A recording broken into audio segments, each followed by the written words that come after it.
leen ñu dem bay ji. xale yi amatuñu sax suñu bayee. lépp dagg nañu ko ay dëkkuwaay. doy na waar 8h passé de 6 minutes commentaire yi neexoon na loolu merci beaucoup Mamadou Fofana ba suba ak jàmm Siré dafa nekk en congé actuellement mais lundi di ngeen ko am bu soobee yàlla Birahim de desen beeg ñun ànd seeg Hadj Mansour si titre yi ak Mouhamed Diop si faram fàcce bi léegi lay doon incha allah.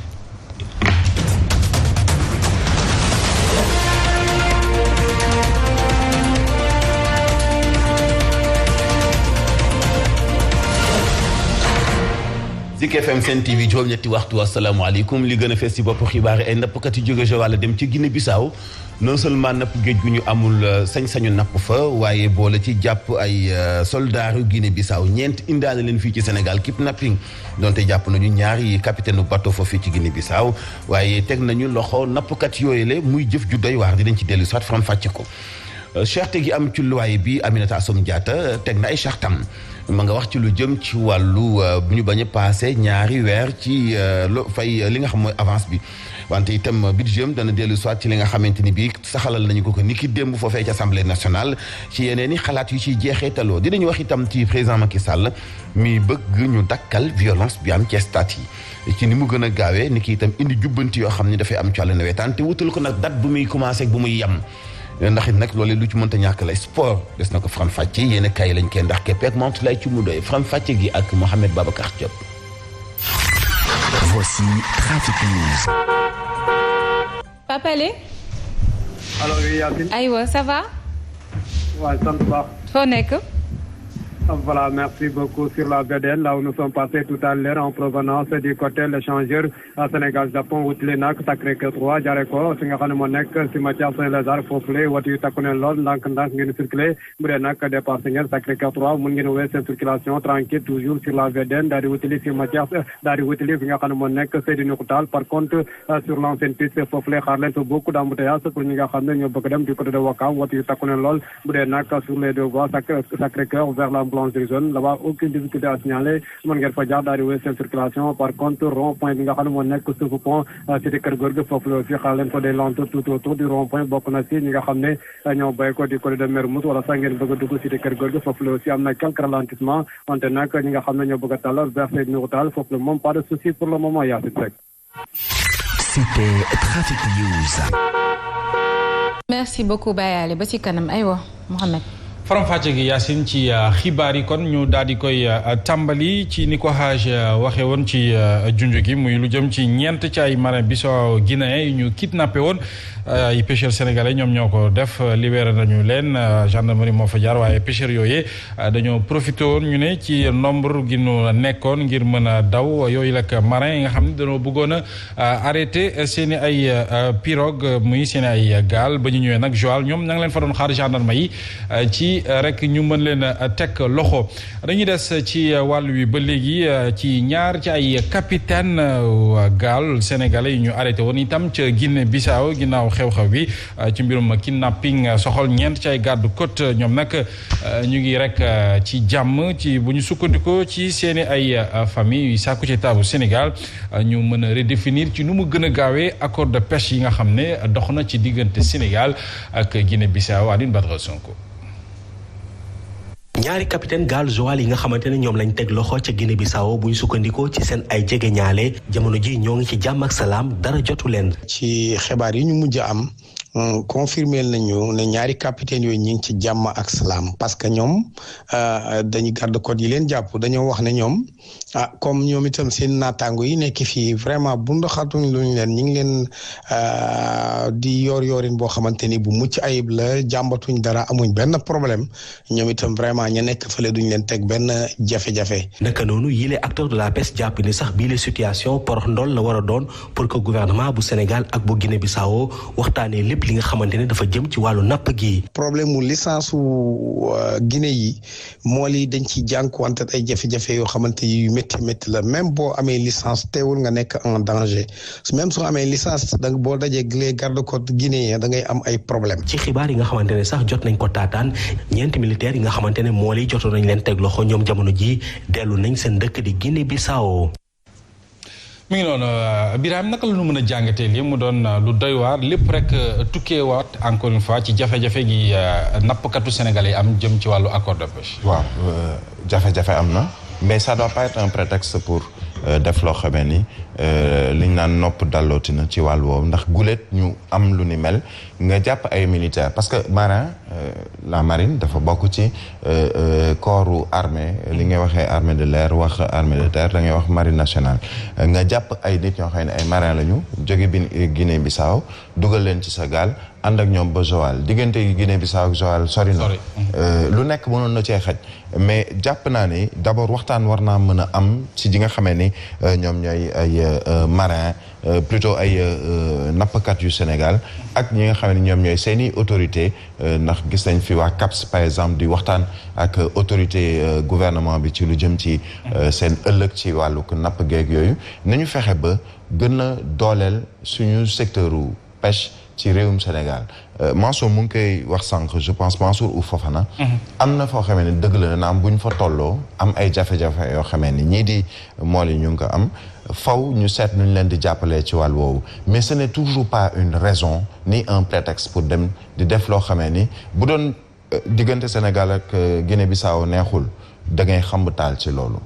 ndax heureusement que suñu diggante neex na ñaari présidents yi déggoo nañu dañuy waxtaan régulièrement am na ay accord de pêche mais ñëpp mënuñoo am li nga xam ne moom mooy licence de pêche c'est ça qui est également une réalité ni mu amee Mauritanie ñu am ñoom ay licence de pêche Sénégal am ay licence de pêche ñu ne nangam lay doon ci wàllu nombre ci wàllu gaal yu ñu permettre nangam mi ton nga am sañ-sañu napp ci waaxu Mauritanie wala ci waaxu Guinée-Bissau dañu war a seet ba nga xamee ni sénégalais yi fi nekk nii amuñu ci licence de pêche yooyu nañu fexe ba ñu mën leen a jàppale ba géej gi nga xamee ni moom la ñuy suturloo mais ñu bañ ko spolier bi mooy lan accord de pêche yi nga xam ne amal nañ ko ay Union européenne ak yeneen réew yoo xam ne dañuy ñëw di jël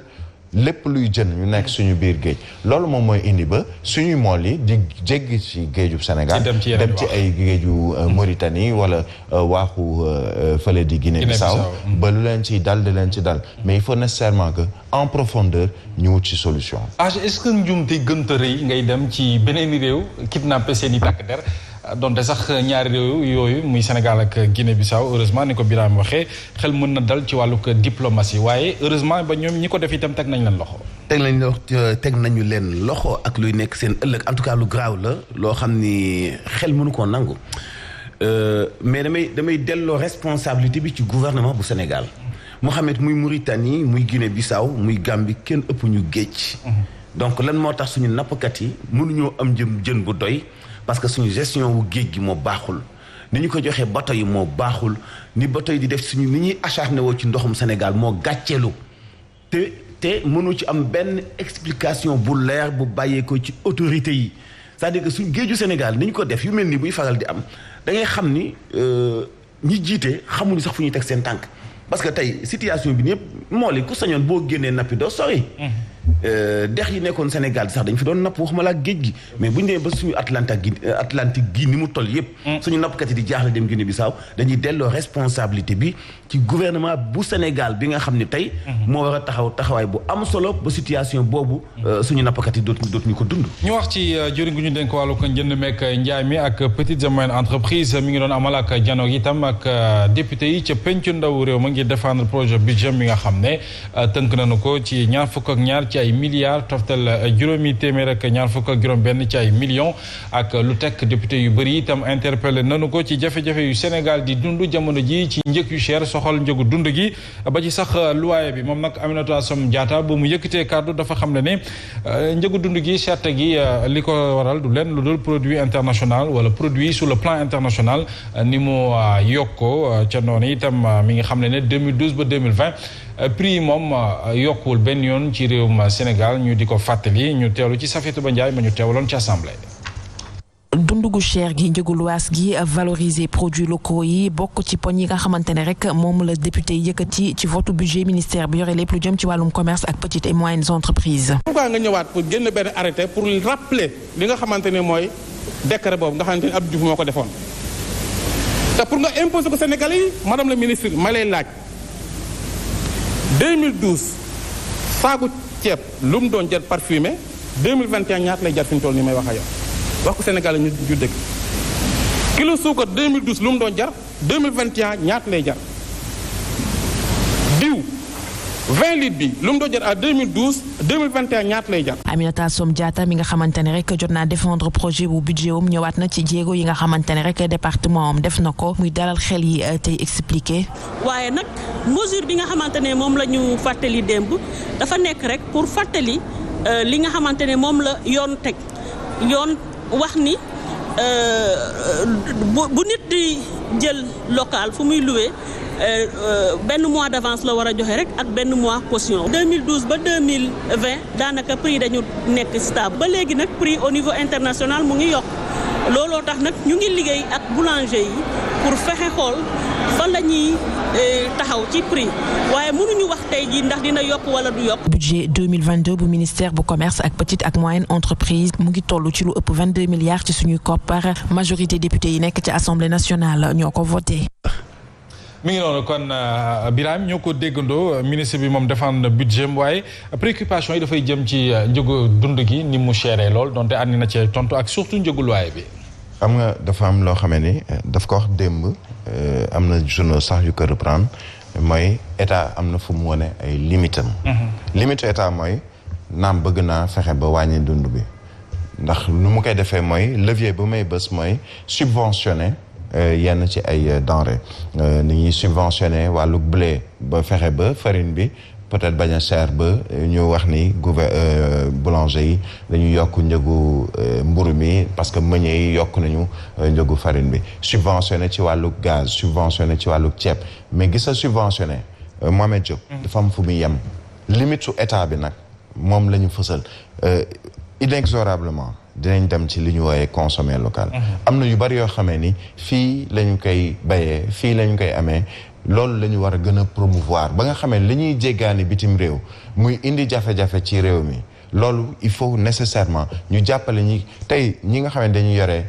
ceebu waalo bi mais war nañ leen a jàppale ba nga xamee ni ceeb boobu ñu yore ñu mu mën a concurrencer ceeb bi ñuy dem di importer ceeb ba ngay importer ñaata weer wala ñaata fan lañ koy exposé ci port yi bu ñëwee ci portu Dakar xamoo ko soble bi ñuy importer ñaata jamono lay nekk ci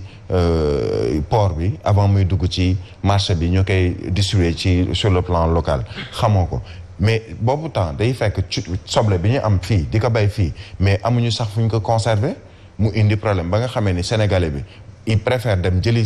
soble importé bi que soble bi nga xam ne moom la ñuy bay fii parce que boo ko jëndee wala nga yore ko mën na bañ a yàgg ci say loxo parce que problème de conservation am na et c'est valable pratiquement ci denrée yépp yi nga xamee ni ñu ngi koy bay fii pomme de terre bi dañ ko fiy bay yi leneen dañ ko fiy bay mais conservation bi ak fañ koy denc ak nañ koy téyee ba mën ko distribuer ci population bi pour consommer local boobu autosuffisance alimentaire boobu ñuy wax mais ci loolu la ñu war a mën a dem ndax lépp lu jëm ci wàllu ay subvention dina am moment boo xam ne état dootu ci mën a ti def dara parce que day am ay limites objectives yoo xam ne budget ci boppam moo ko dul may. Hadj Mansour kon ñoo ko déggandoo nee nañu njëgu dund gi cher na lool waaye ministre bi wax na ne 2012 ba 2020 affaire bi puusul paasul. mais moom comme xamal na ko boppam sax. alhamdulilah xam na ni puusul paasul xam na ni yëf yi doxul dafa gën a cher. man yi dafa gën a néew diggante 2012 ak léegi xëy na nag am na benn côté ci ñi dëkk ci biir réew mi xëy na ñu am accès ci nguur wala ñu dugg ci nguur ñoom mënuñoo yëg Sénégal gu metti mais 2012 ak 2021 Sénégal dafa gën a metti ceeb bi dafa gën a cher moom xam na ko ndox dafa gën a cher courant bi dafa gën a cher fop am dëkkuwaay moo gën a jafe ciment bi yokk na ñoom nañu xool ñaata tonne ciment ñaata la ñu fi fekk tonne ciment doon ko jar ñaata la ñu fi fekk tonne fer doon ko jar ñaata la ñu fi fekk camion suuf bu 16 mètres carrés bu 8 mètres carrés doon jar camion wu béton donc ñoom xam nañu ne lépp dafa yokk pont sax daa yokk pont sax dafa yokk te man yi dafa gën a néew boole ci nag bi ñu soog a commencé ñoom mënuñu woon a politique bu lëf musaan yokk daawuñu ko mën a justifier dañuy passé inaperçu gars yi bàyyi mu jàll mais léegi nag dañu commencé di tax xam te ko caf ak politique léegi dañuy lay di wax loo xam ni amul xoolal bëgg démb ak tey ni ñu ministre bi gëlëme la ñun ñëpp ba ci journaliste yi dafa génn moom ministre Assome Diatta ni maintenant jël nañu dogal décret président mooy loyer avance 2 mois la mais laaj bi mooy est-ce que loolu dafa mës a soppeeku Mouhamed loolu moo fi mës a nekk bi Sénégal nekkee Sénégal ba suñu jonn yàlla yi tey li fi mës a am mooy da ngay joxe ñaari weer benn bi mooy caution beneen weer bi mooy avance premier mois bi ngay dëkk ngay jiital beneen weer bi nga xam ne moom la ñuy jox courtier bi la ñu justifié wul loolu la ñu ni courtier bi ak agence bi pourcentage la war a jël wala forcément kii loué moo ko war a fay benn weer boobu lan moo koy justifié ana fan la jëm loolu la ñu laaj am ci ñenn ñoo xam nee nañu dootuñu jël sax 3 mois 4 mois la ñuy jël loolu nañ ko justifié bi ci des mooy tabax kër ba noppi ni célibataire dong lay loué wala mu nga ni tey du ma loué Sénégal imagine ni ku sañ am appartement Sénégal ni du ma loué sénégalais ñun yooyu yu sew yooyu nga xam ne c'est sociétal la ñu bëgg mu wax si mais pas ñu ñuy gëlëmal ci 2 mois moom musta yokk ci loi yi monsieur madame ministre musuñoo gis Sénégal fii benn yoon 2 mois yu yokk muy benn mois wu caution ak benn mois wu bi ngay fay avance beneen mois bi ci yokk ñu koy jox courtier la ñu bëgg nga justifier ko loolu foofu la technique bi nekk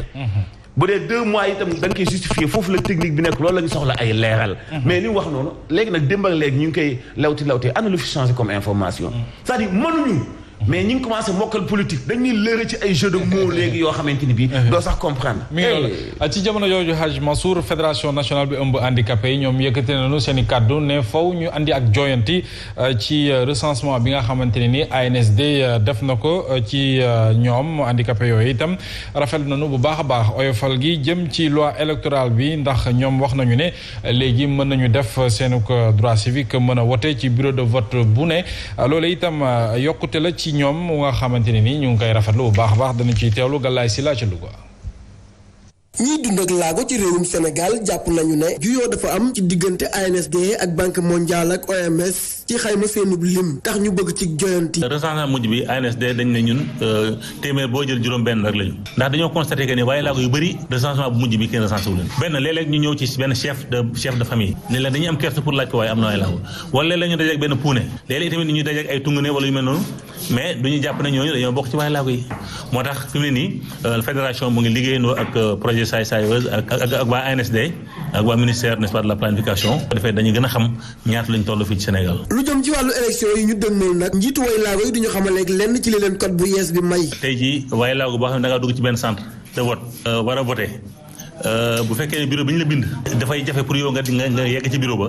léegi loi bi may na la code bi may na la nga tànn ci bureau yi nekk ci biir centre bi la gën a jàppandi nga xam ne mën ngaa faa dem voter tranquillement léegi code bi may na la nga dem foofu voter ci foofu waaye tamit code bi wax na ci ñi nga xam ne si ñoo yor sécurité bi ci biir centre de vote yi moo xam policiers yi la moo xam gendarme yi la moo xam militaire yi la. kuréel gi leen lëkkale nag amaloon lël bu mag ci diwaanu Louga ngir doon jàngal ñi war a taxawu élection yi ñu dëgmal lenn ci seen wareef te jël ko ci code électoral bu yees bi.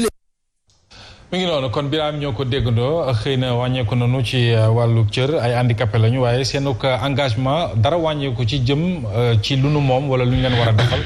ci mim réew di Sénégal ba saa su ne dañ ci am gain de cause. waaw li ci ëpp solo nag mooy am na ay efforts yoo xam ne gouvernement yi ñu ngi koy def gouvernants yi sax la yor wax ci lu jëm ci wàllu égalité des chances mooy fexe ba ñi nga xam ne ñoom ñooy ay way laago te ay handicapé ñu mën leen a jël en compte gis nañu ni ñi fësal nañu ko jël nañ leen en compte par exemple ci lu jëm ci wàllu code électoral wala ci voté fu ñu nekk bu dee dañu ñëw ci benn commune donte ci bureau benn circonscription wala bureau de vote am nañ sañ-sañ parce que peut-être seen mobilité mayu leen loolu ñu mën a dugg ci bureau bu ñu mën a dem pour def li nga xam ne moom mooy vote ce sont des avancées mais li ñu ko mën a waxee mooy am na ay carte d'égalité des chances am na ñoo xam ne ñu jotaguñu ci mais li ci ëpp solo mooy effort am na nañu fexe ba redoubler d'effort yokkal leen li nga xam ne moom mooy seen sañ-sañ pour mu bañ a am li ñu wooyee exclusion sur ce plan là parce que gis nañu waxoon nañu ni ba ci oto yi muy bus yi ci administration yi dañuy fexe ba defar loo xamee ni ki nga xam ne way laago la par exemple ay cëram matul mu war a toog ci chaise roulante mu am yoon bu mu mën a jaar ba nga xamee ni dina mën a accéder ci yow fa nga bëgg a accéder ci benn bureau ku mu mën a doon ci bu fekkee ni mairie la wala bu fekkee ni da ngay dem poste wala da ngay dem fu mu mën a doon loolu je pense que ay infrastructure la yoo xam ni war nañu ci gën a def ay effort gouvernement bi tamit jàpp naa ni am na lu ñu tàmbali mais nañ ko wëyal ndax exclusion boobu bañ a am. mi ngi noonu exclusion boobu bañ a am Hadj Mansour ci réew mi la ñu bokk te des fois sax seen niveau de njàng day dem fu kawe léeg-léeg dañuy laaj ñu jox leen seen place ni mu waree. ñoom am na ministère boo xam ni sax moo boot ñoom li ñu nekkee ak situation bi ñuy dund muy xëy na wàññeeku ci wàllu laago li may wax ni man xàmmeewu ma leen ci biir askan wi wax dëgg yàlla kii laago la kii du laago man loolu ànduma ci xàmmeewu ma leen ci askan wi Mohamed alkamaalu lillahi bépp nit boo gis muy dund am na handicap bépp nit boo gis muy dund tey yow ci wàllu physique sa loxo mun na nangu lu sama loxo nanguwul sa tànk mun na nangu lu sama tànk nanguwul ku man damay wax ni xàmmewuma handicap ñëpp benn lañ mais tey doon na jaadu ñoom lii ñuy def di ko kaasal seen bopp gouvernement bi am na benn parti boo xam ni ñoom ñoo war a chargé woo tey communication bi et loolu moo daan am Birahim dañ daan dem ci RTS wala rajo FM yi fi jëkkoon a juddu ay Sud FM ay Dunia fay ay spot publicitaire lu toll ci 3 ba 4 weer ni suñu mbokki handicapé yi ay élection yu am solo ngi ñëw ci Sénégal ngeen am sañ-sañu bokk ci ñiy fal seeni ay maire defal nañu leen jàppandalu fépp fa handicapé nekk bureau boo mën di dugg boo ñëwee doo rang te bu la neex nga dugg fa voté fa bu ñu ko defoon ay spot publicitaire xëy na sax kon association bi du fi nekk di def ay rencontre di ci ñàkk xaalis di sensibiliser ay nitam c'est-à-dire que gouvernement bi moom la affaire sociale yitteeletul à 100% ba nga xam ni dafa am ñu ndaw ñoo xam ne duñ leen sax tenir compte et ñu am solo lañ ci société li may faral di wax ni man góoma sax handicap parce que ñëpp a tolloo kenn ku nekk am nga njëriñ ci dafa am benn leçon bu ñu jàngoon ci sëñ Mouhamadou Moustapha Sy responsable moral mu ñu def wax sëñ Cheikh ni ko mu gis benn handicapé am ñeewante ci moom sëñ Cheikh ni ko na nga ci màndu parce que lii mooy équilibre social bu nit ki jàppee ni moom handicapé wul parce que dafa gis handicapé ci wetam nit bu jàppee ni mën na parce que dafa gis ku mënul ci wetam donc handicap day participer ci équilibre social mais duñ ko xoole ni kii handicapé la kon nguur gi moo fayal mission ci wàllu communication pour informer leen ba ñoom ci seen bopp ñuy def information ci seen biir jaaduwul ñu war cee mën a def ak njàngat bu am solo xaaj ñu des ci njaw mi desaw xabit jël léegi ci ñi nga xam ne ñoo moom kon panneau publicitaire yi Descos moom ma ngay déqi rek mboolem seen panneau publicitaire yi ne ci Ndakaaru ko tund yu ko wër ñi ko séq nag ñoom acteurs yi amal na nag janagooy taskatu xibaar yi dikkaat ci jafe-jafe boobee tey sàkku ci Descos mu bañ di wéy di yàq seeni ay panneau ndax li ni mel mun na leen jural jafe-jafe surtout ci wàllu ko xëy mi ndax ñoom sax tàmbale nañoo am dund lu métti ci ba fi Covid bi jaaree ba léegi dañuy teewlu kàddu yox seen kàddu di Victor ci micro Alassane Balde. aménagement du territoire mais tamit baax na ci ñu bañ a yàq panneau yi parce que am na nañu koy dindee seen borom duñu leen mën a utiliser waat te ay doomu réew mi lañ ñuy wax ne aussi ñuy ñaax président de la République ci vision boobu mu am pour defaraat dëkk bi réew mi mën a souffler aussi bu ñu koy joxewaat ñun suñu sañoon ñu ne dañ koy jox la préférence nationale ay doomu réew mi bu ko defee l'économie croissance bi gën a augmenté mu delluwaat mu des si biir réew mi du question de racisme mais dañ jàpp ne ñi gën a bëri ñi ci nekkoon nekkuñ nañu ay doomu réew mi te ñeneen ñi seen xel yaa ngi ne dañ koy jox ñeneen ñi fi dëkkul. mi ngi noonu xanaa ñu jubbanti rek ne coalition PS la ak Victor moom ci boppam doon ñaawlu jafe-jafe gi waa régie publicitaire yi di dund par rapport ak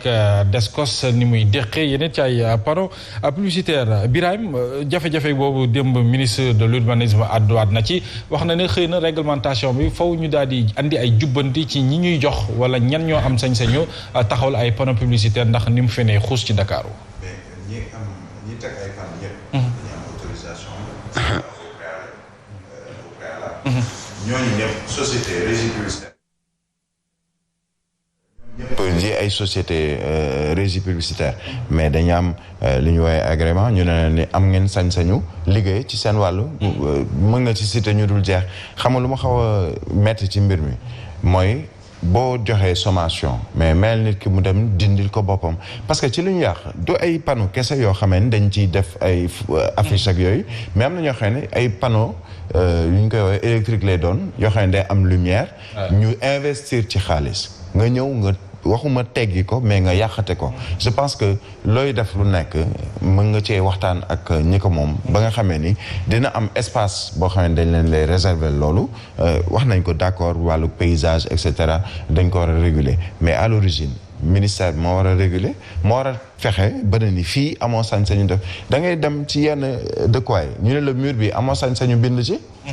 ñu ne bërëb sàngam amoo sañ-sañu sànni fa ay mbalit bu fekkee ne état régulier na ko ba nga xamee ne dañ naan ni ku bëgg a teg panneau fii nga koy teg ku bëgg a teg lii di wàllu régie publicitaire li ñuy def muy yoo xamee ne ay électrique ya am nga def sañ-sañ def ko fii li wóor te wóor mooy amu ci panneau boo xam ne dañ ci def photo Macky Sall bu ñu daaneel. mi ngi noonu xaaj kon jafe-jafe gi day wéy ci ñoom li ñuy dund métti na te ba nu koy daaneel sax ñoom wax nañu ne communiqué Descos rek la ñu daal di gis te sax ñoom Descos liewu leen par rapport ak liggéey boobu.